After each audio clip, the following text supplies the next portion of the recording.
আবারও বাড়ছে ডেঙ্গু। 4 দিনে 2000-এর বেশি রোগী হাসপাতালে ভর্তি হয়েছে। ঢাকার বাইরে সবচেয়ে বেশি রোগী কক্সবাজার, বরগুনা ও যশোরে। কিন্তু এডিস নিধনে কোনো পদক্ষেপ চোখে পড়ছে না। কীটতত্ত্ববিদদের আশঙ্কা, আগামী মাসে আরও বাড়তে পারে ডেঙ্গু সংক্রমণ। ঢাকা মেডিকেলের ডেঙ্গু ওয়ার্ড 2 সপ্তাহে রোগী বেড়েছে 3 গুণ। এদের মধ্যে লালবাগ, কেরানীগঞ্জ ও কামরাঙ্গীরচরের রোগী বেশি। রাজধানীর প্রায় প্রতিটি হাসপাতালেই বেড়েছে ডেঙ্গু রোগী।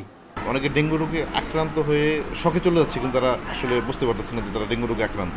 2-3 দিনের জ্বর, গা ব্যথা, মাথা ব্যথা এই ধরনের সিমটম থাকলে আপনারা অবশ্যই ডাক্তারের পরামর্শ নিয়ে ডেঙ্গু টেস্ট করে আপনারা সাবধান হয়ে যান যে আপনাদের ডেঙ্গু রোগে আক্রান্ত হয়েছেন কিনা। নাহলে দেখা যায় আইসিইউ পর্যন্ত চলে যায়, একটু জাস্ট সচেতনতার অভাবের কারণে। জুলাইতে দিনে অন্তত 89 জন ডেঙ্গু রোগী হাসপাতালে ভর্তি হয়েছেন। এখন হচ্ছেন 400 জন। সেপ্টেম্বরের 11 দিনে হাসপাতালে ভর্তি হয়েছেন 5000-এর বেশি মানুষ। মারা গেছেন 19 জন।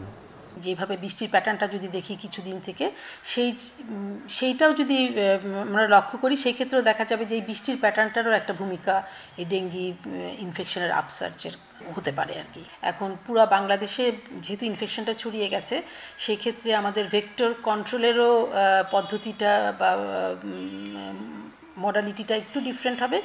বিশেষজ্ঞরা বলছেন ডেঙ্গু বাড়ছে, অথচ সিটি কর্পোরেশনের কোনো উদ্যোগ নেই। ঢাকার বাইরের পরিস্থিতি আরও খারাপ। এডিস মশার ঘনত্ব আমরা সারা বাংলাদেশের প্রায় প্রতিটি জেলাতেই আমরা বেশি পাচ্ছি।